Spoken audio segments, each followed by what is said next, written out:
off the cuff. Yeah, I just got back from the gym. Blood is flowing, endorphins are flowing.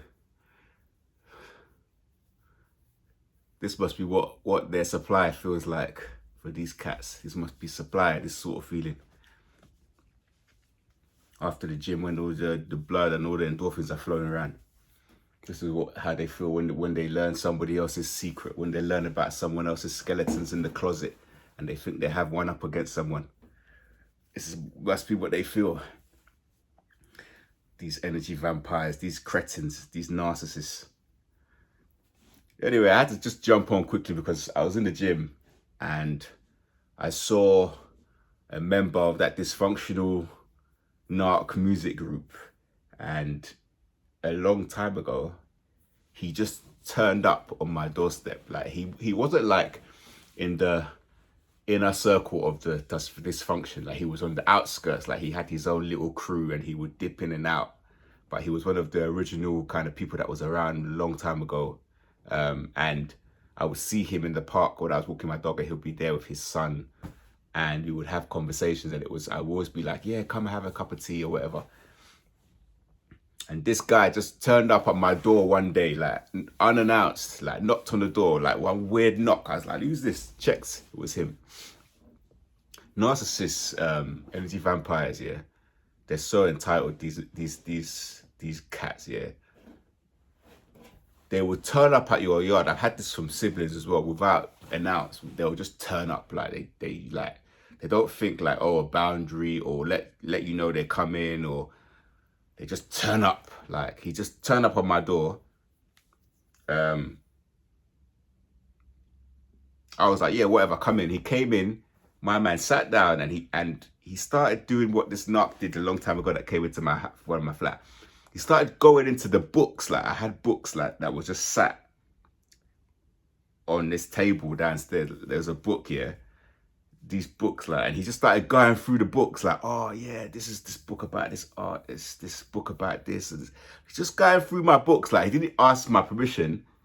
He didn't just look at the title and say, oh, you're into that. Oh, what did you have start a conversation about just from seeing it? And he actually picked up the book, started going through the book, like my stuff, like going through other things that was laying around, like music stuff. And like these people, they never think like, oh, boundaries, or they just step all over your boundaries. And then I think at one point I was talking to him about something, and he was actually saying to me, yeah, boundaries.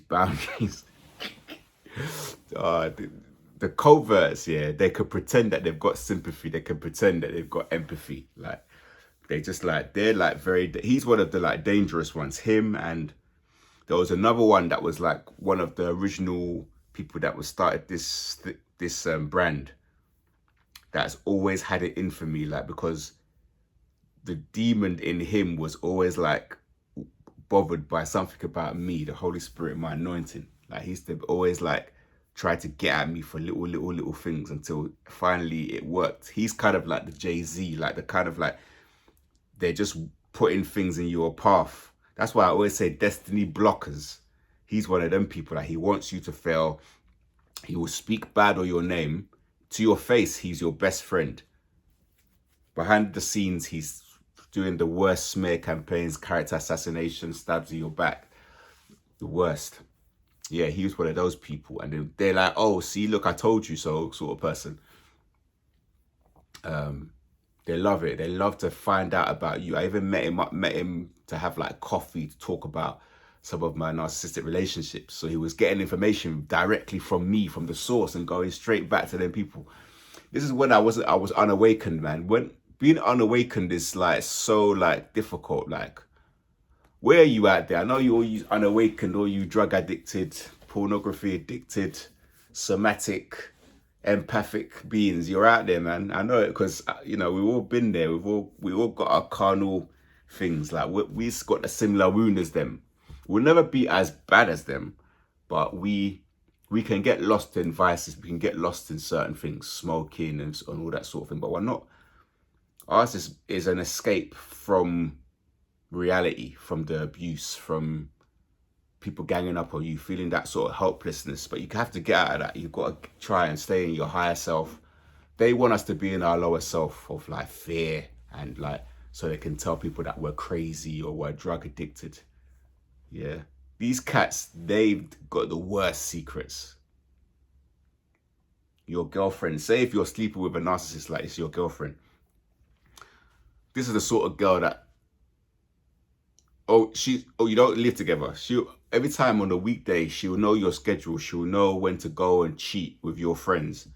She'll say, oh, my phone died, my battery died, oh, I bumped into this person, just so that to make it seem like legit. Oh, I bumped into this person. Nah, they're talking on DMing each other. They're making plans. They got secret codes.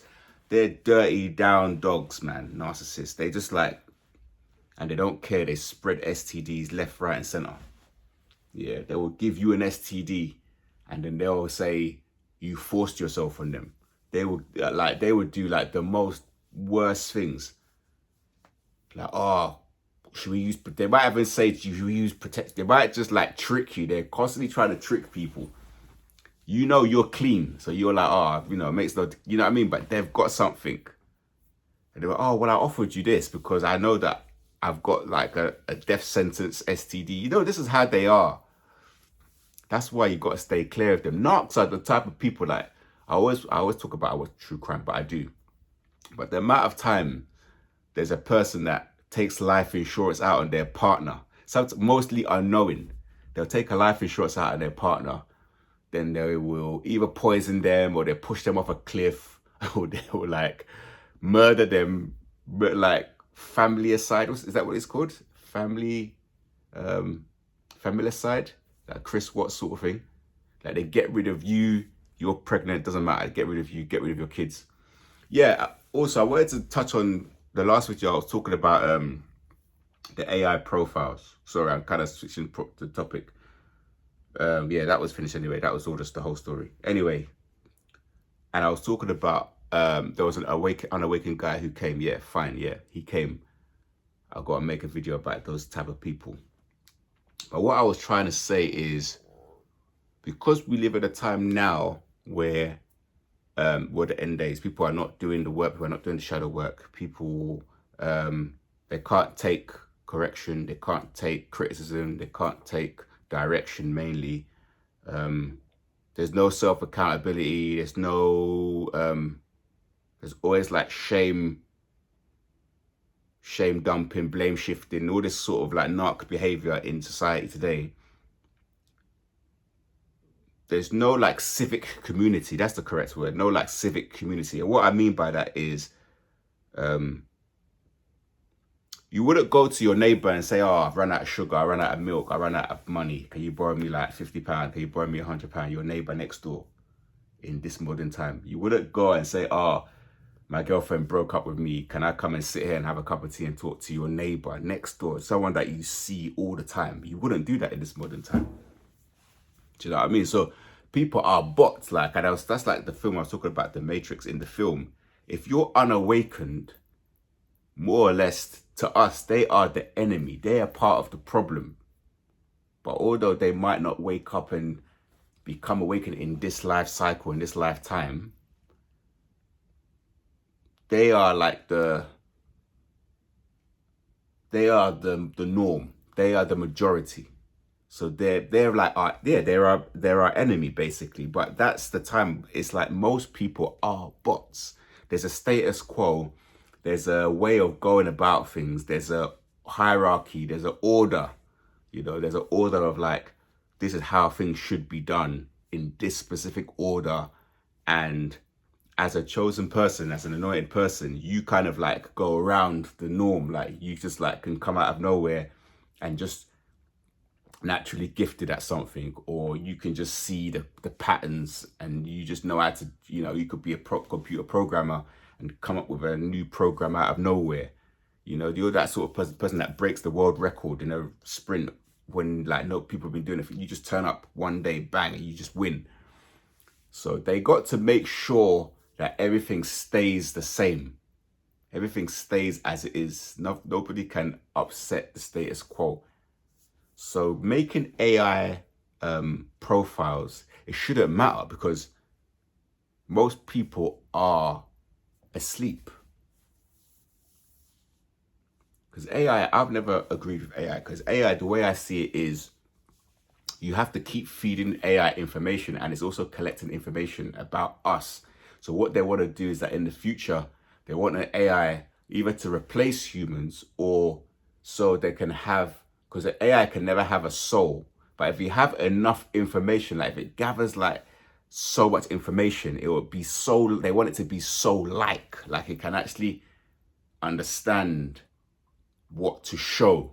Like Narcs, basically. Narcs know when to fake empathy, fake like they care, fake happiness, jubilation, all these emotions, happy, you know what I mean? Sadness.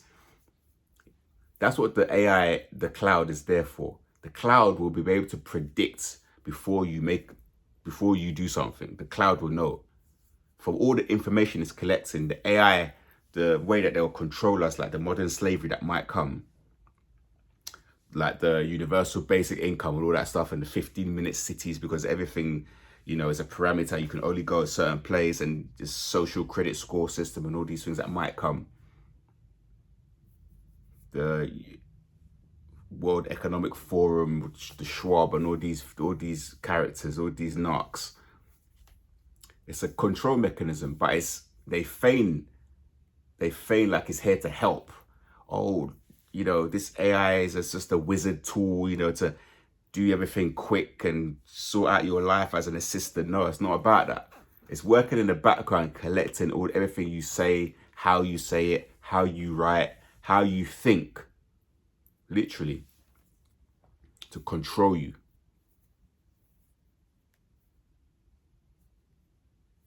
So these things, they say, oh, it will never catch up, this and that. But at some point, these systems will be able to repair themselves.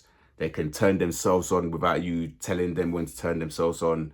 They can go to another server and reboot it, and just like all this like strange, you know, like drones and all this stuff.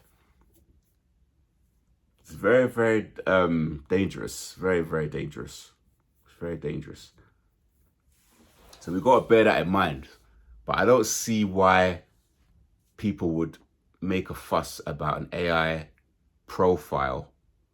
But I'm slightly talking in jest when I say that, because obviously you can never replace real human interaction. But I think human interaction nowadays is very fake, very phony anyway. People are fake, like fake people, fake family members, fake friends, fake, you know, enemies, frenemies, fake colleagues, co-workers, narcissistic bosses, psychopath supervisors, like, so yeah, that's what I wanted to talk about today. But yeah, the guy in the gym today, I was talking on that video about the narcissistic matrices. I know I'm going back and forth today, but yeah, that watch that video.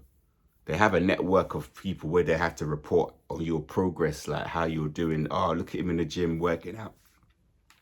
He's there because it's the new year. I just see him doing some rubbish exercises, doing it all wrong. Literally just there spying. But, you know, good luck to them. Good luck to them. See you soon.